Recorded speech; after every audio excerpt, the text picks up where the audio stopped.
Hey, everyone! Welcome to episode 3 of the Bible Timeline series. Today we're looking at the accounts of the Great Flood in Genesis 6 to 9, the first part of the Bible's primeval history. Be sure to watch the whole episode so you don't miss the surprising connection at the end to the previous episode. You definitely don't want to miss this. But before we get into it, if you've missed any previous episodes, you can find them all on our channel. Just look for the playlist called Bible Timeline. And now let us head back to the channel and dive into the exciting history of the Great Flood. Let's begin our story with people living in the days of the Nephilim, a time when humanity was very wicked. Genesis chapter 6 verse 5 says, "The Lord saw how great the wickedness of the human race had become on the earth, and that everything they thought about in their hearts was only evil all the time." As a result, God regretted having made humankind. But before we move on, let's take a moment to unpack the significance of these words. Even though God created humanity in His own image and breathed the breath of life into them, making them living souls, He now regrets His creation.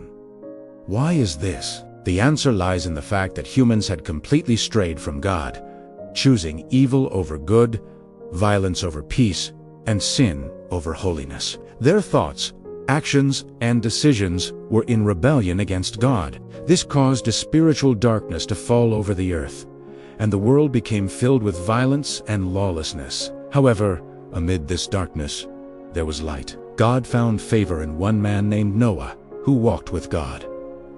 Genesis chapter 6 verse 9 says, "Noah, a man who walked with God, was 500 years old when he had Shem, Ham, and Japheth." This means that Noah had a personal relationship with God, just like Enoch before him. Noah's obedience to God's voice led him to build an ark to save himself, his family, and representatives of every kind of animal from the judgment that was about to fall upon the earth. Now, you might be wondering, why did God send a flood to judge humanity? In short, it was because of their sin.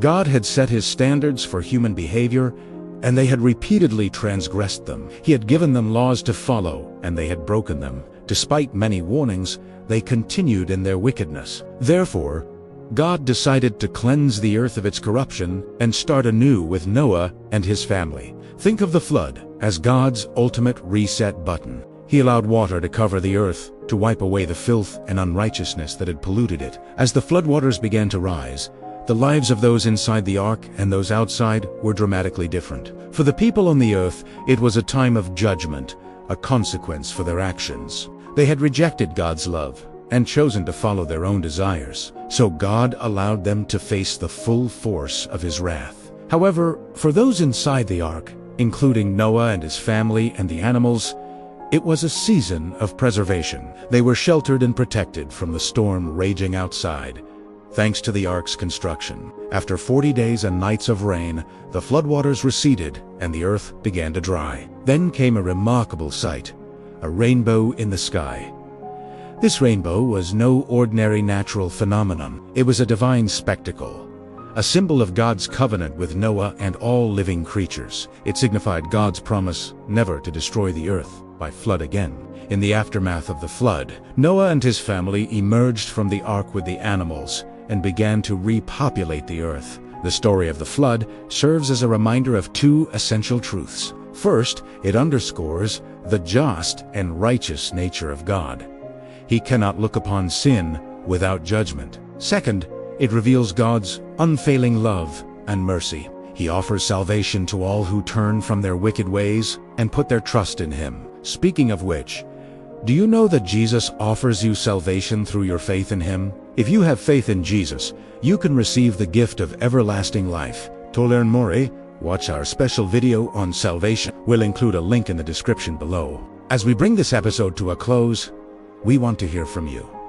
What stands out to you most in the story of Noah? Share your thoughts in the comments. And don't forget to subscribe for more chronological Bible stories. Until next time, may the God of Abraham, Isaac, and Jacob bless you and grant you insight into His Word.